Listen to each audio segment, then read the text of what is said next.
Bienvenue sur Provision, sur notre plateau, pour l'émission « Et si on en parlait ?» La semaine dernière, déjà, nous parlions de dépression et nous allons continuer sur cette lancée cette semaine encore.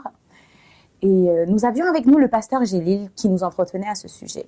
J'ai donc appris que la dépression avait deux causes principales. Il pouvait avoir des causes événementielles ou circonstancielles. Par exemple, le baby blues après un accouchement pouvait créer une profonde tristesse.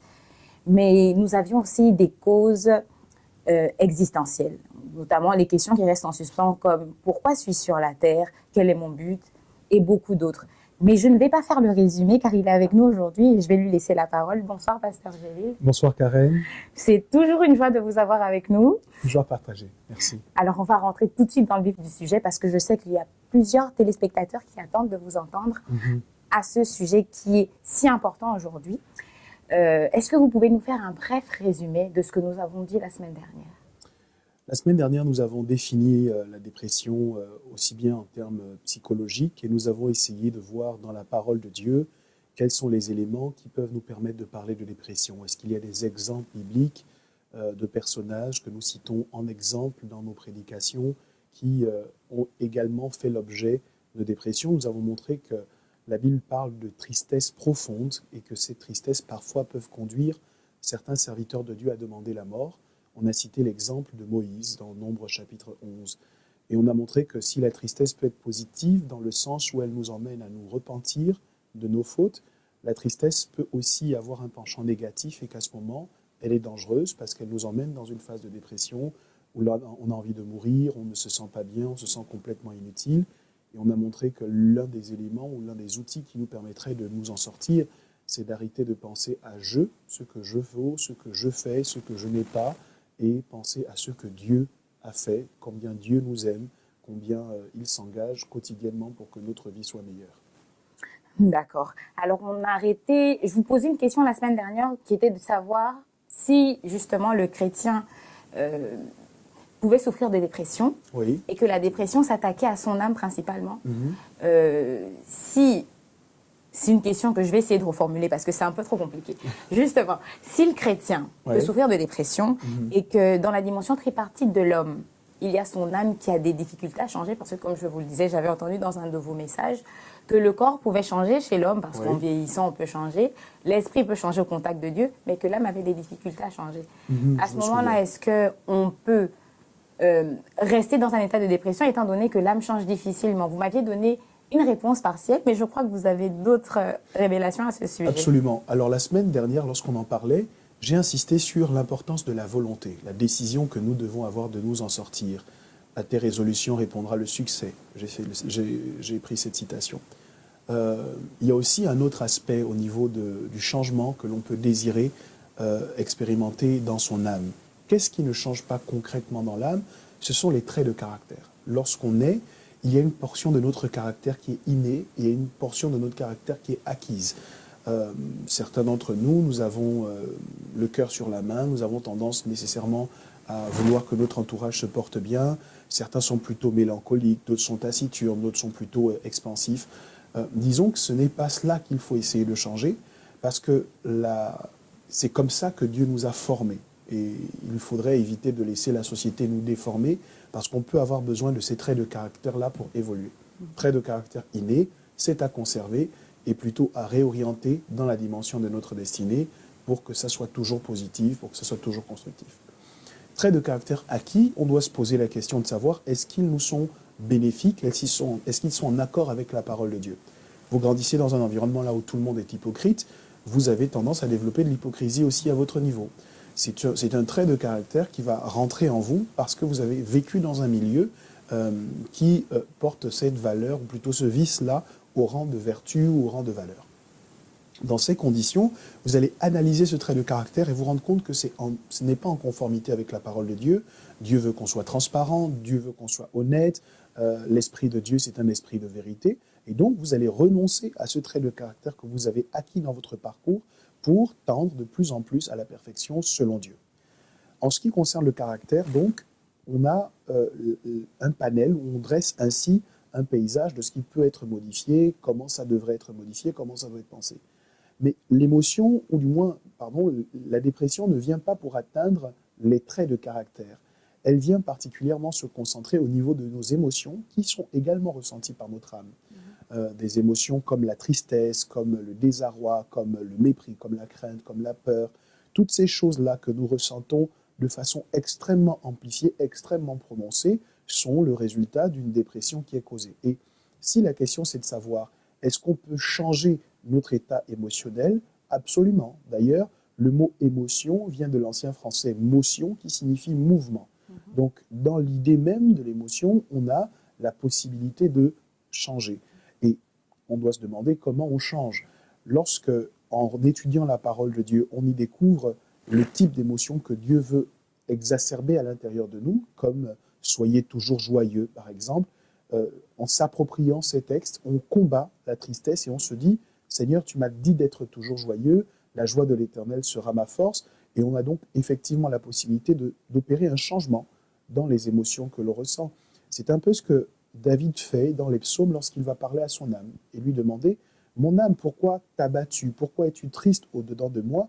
Il ne reste pas dans cet état, il ne laisse pas son âme dans cet état, il lui dit « Non, je veux louer l'Éternel ». Donc il engage son âme, il la met au défi de dire « Ce n'est pas tes émotions qui doivent nous orienter, quel que soit ce que tu ressens, je veux t'encourager, je veux te forcer à sortir de cet état émotionnel qui est malheureux pour aller plutôt vers la réjouissance. » D'accord, donc si je comprends bien, la dépression vient un peu comme un amplificateur de mauvaises émotions. Oui, tout à fait. D'accord, alors est-ce que si quelqu'un souffre de dépression, arrive à l'église par exemple, l'église peut éradiquer ce mal en lui?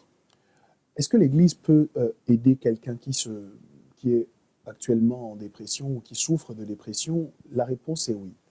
La Bible nous donne une description du mandat que l'Église a reçu. Effectivement, nous prêchons l'Évangile, nous voulons que les hommes et les femmes connaissent Christ et l'acceptent. Nous souhaitons qu'ils soient baptisés et qu'ils soient ensuite baptisés du Saint-Esprit. Et donc, à l'Église, on va prendre du temps dans la prière, du temps dans le jeûne, on va écouter la parole de Dieu. Et on a souvent l'impression que l'Église ne travaille que sur des activités spirituelles. Et on peut se dire, puisqu'il s'agit là d'émotions, peut-être que l'Église n'a pas forcément la solution. Ce n'est pas vrai. D'abord parce que nous sommes des pécheurs d'âme. Souvenez-vous de ce que Jésus-Christ a dit à Pierre, qui était en train de pécher. Jésus lui a dit, suis-moi et je ferai de toi un pécheur d'hommes. Donc, nous péchons des hommes, nous emmenons les hommes à Christ, et en fait, c'est l'âme que nous voulons sauver. Donc, l'Église travaille non seulement dans l'aspect émotionnel, spirituel, pardon, mais elle travaille aussi dans l'aspect émotionnel.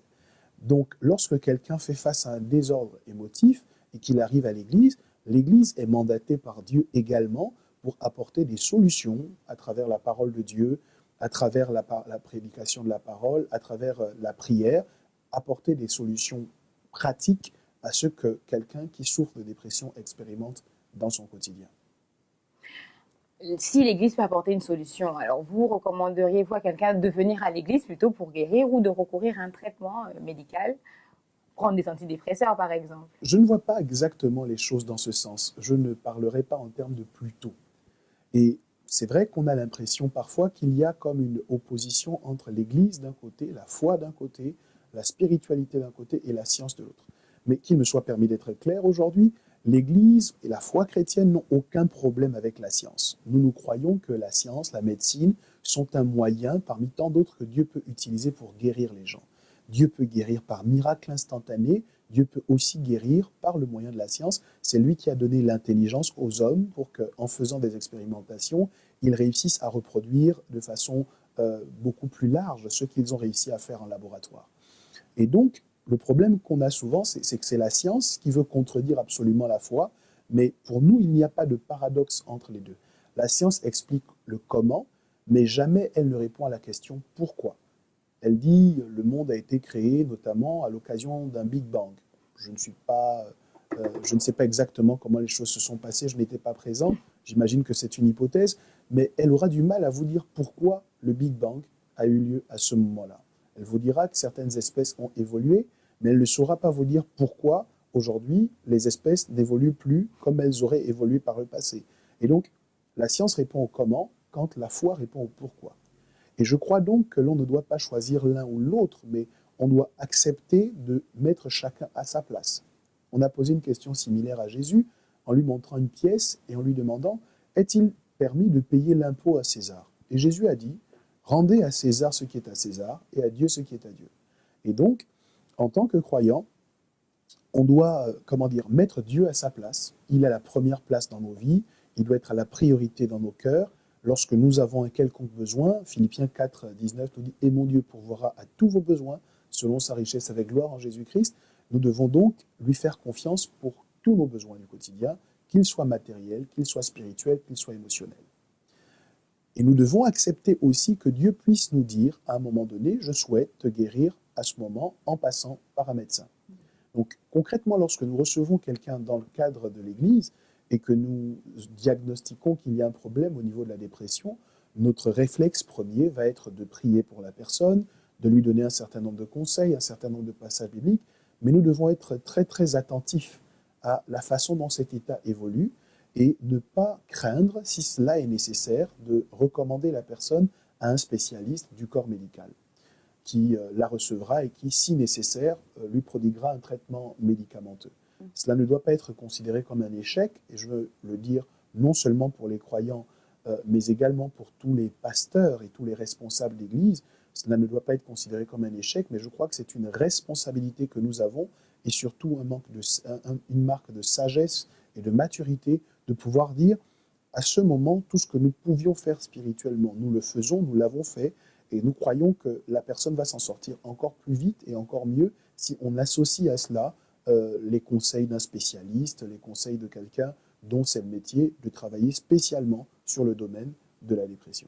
Donc, si je comprends bien, l'Église n'a pas de problème avec la science et c'est possible que l'Église travaille conjointement avec des spécialistes de santé. Absolument. D'ailleurs, la Bible dit que la crainte de l'Éternel est le commencement de la sagesse ou le commencement de la science. Donc, lorsqu'on parle de connaissance, lorsqu'on parle de conscience, la conscience que Dieu veut créer en nous, c'est avec, le mot conscience signifie avec la connaissance. Et donc, aucun problème avec la science.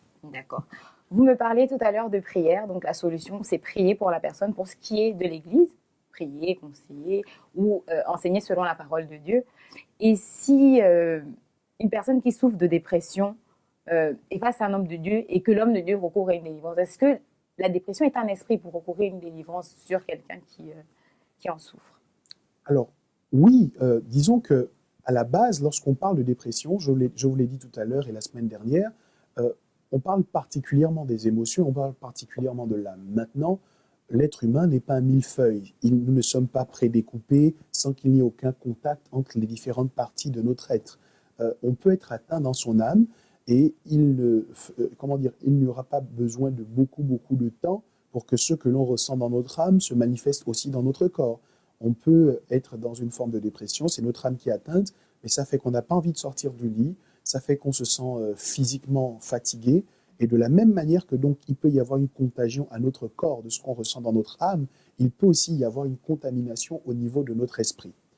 En revanche, on ne parlera pas ici directement d'un esprit démoniaque, d'une délivrance qui est nécessaire. C'est l'âme toujours qu'on doit traiter pour que ce qu'elle a commencé à transmettre aux autres sphères de l'être humain soit résorbé.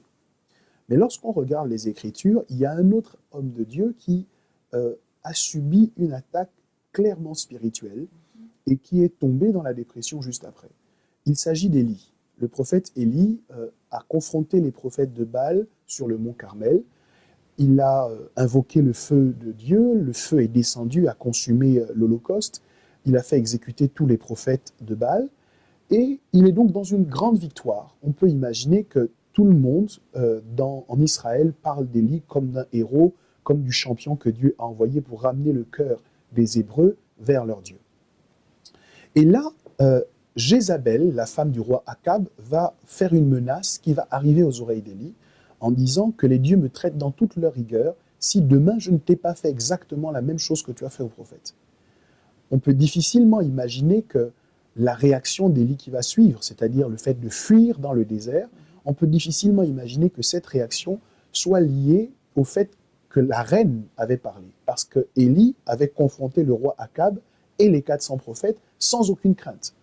Mais on peut imaginer que lorsque Jézabel fait cette déclaration, ce qui effraie Élie, c'est l'esprit qui se lève derrière elle. Et l'on sait dans les Écritures, notamment en étudiant certains textes du Nouveau Testament, que Jézabel, en fait, c'est d'abord un esprit. C'est la matérialisation d'un esprit démoniaque qui vient pour apporter de fausses prophéties, exercer un esprit de divination, un esprit de contrôle dans les églises. Et c'est à cela que Élie est confronté, et c'est cela qui justifie qu'il fuit.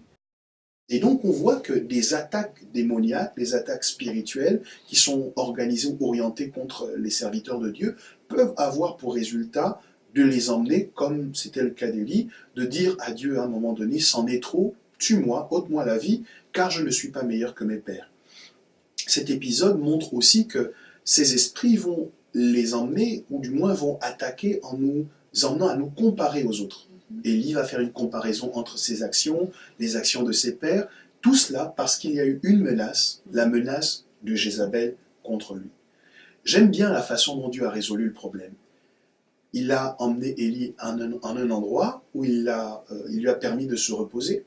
Un ange est venu, a préparé à manger pour lui. Il a dit à Élie, lève-toi et mange. Lorsque nous sommes confrontés à ce genre de situations qui sont le résultat d'une attaque spirituelle, la nourriture dont nous avons besoin, la parole de Dieu est encore la solution qui nous permet d'être restaurés dans notre âme, dans notre fort intérieur. L'eau, qui est également une image de la parole, vient pour nous épurer, pour nous laver de toutes les mauvaises paroles que nous avons entendues. Vous savez que la foi vient de ce qu'on entend. Il vaut mieux que ce qu'on entend vienne de la parole de Dieu. Mais quand ce qu'on a entendu vient de Jézabel, ça produit autre chose que la foi, ça produit la frayeur, ça produit la crainte, et donc ça peut produire aussi la dépression, et on traite cela justement en chassant, en priant contre cette oppression démoniaque, mais surtout en utilisant la parole de Dieu à bon escient pour expliquer, ou du moins pour contrer les mensonges que le diable a pu nous faire entendre, et auxquels malheureusement parfois on est tenté de croire. Alors, pour clôturer cette émission, parce qu'on a limite épuisé tout le temps qui nous était imparti, je me rends compte que la réaction d'Élie face à Jézabel est la réaction de beaucoup aujourd'hui qui fuient, mais qui ne fuient pas seulement, qui se cachent et qui se renferment. S'il y a des personnes qui souffrent de dépression aujourd'hui, qui nous regardent, et c'est ma prière, qu'est-ce que vous pourrez leur conseiller pour clôturer cette émission? Bien sûr. Je sais que la dépression vous parle. Elle vous dit, restez chez vous. Restez enfermés, ne parlez à personne. Pour en sortir, je vous encourage justement à refuser d'écouter le son de sa voix. Sortez de chez vous. Décidez, même si c'est difficile et que vous devez lutter de toutes vos forces, sortez de votre lit. Il y a une deuxième chose que la dépression vous dit, elle vous dit personne ne vous aime, personne ne vous apprécie. Je vais vous inviter à faire une expérience, essayez de manifester davantage d'amour autour de vous. Il y a une étude qui a montré que les personnes qui souffraient de dépression, qui faisaient l'acquisition d'un animal domestique, en prenant soin de cet animal domestique, se soignaient peu à peu.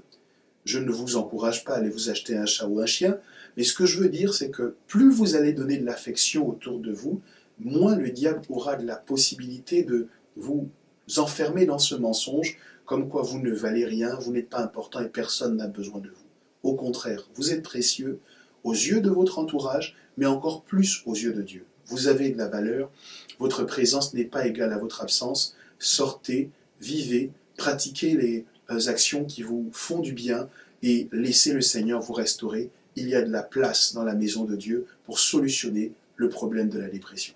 Et si on en parlait, c'est fini pour aujourd'hui. Alors nous clôturons notre module sur la dépression et j'espère, je crois fermement que cette émission pourra aider la plupart des personnes qui nous regardent et qui souffrent de dépression. C'est ma prière du moins. Ne nous quittez pas, nous nous retrouverons la semaine prochaine pour aborder un nouveau thème. Je laisse le pasteur Gélil nous dire de quoi on pourra parler la semaine prochaine. Il est possible la semaine prochaine, par la grâce de Dieu, que nous traitions la question de l'ambition. En tant que chrétien, est-ce qu'on peut être ambitieux? Est-ce que l'ambition, c'est exactement la même chose que l'orgueil? Qu'est-ce qui fait aujourd'hui que beaucoup de chrétiens ne veulent pas les choses élevées et sont plutôt, attirés par des choses qui sont très basses? Pourquoi beaucoup de chrétiens sont plutôt à la queue et ils ne sont pas à la tête? C'est autant de questions que nous traiterons la semaine prochaine. Ne manquez pas ce rendez-vous, j'en suis convaincu. Dieu vous bénira. À très bientôt.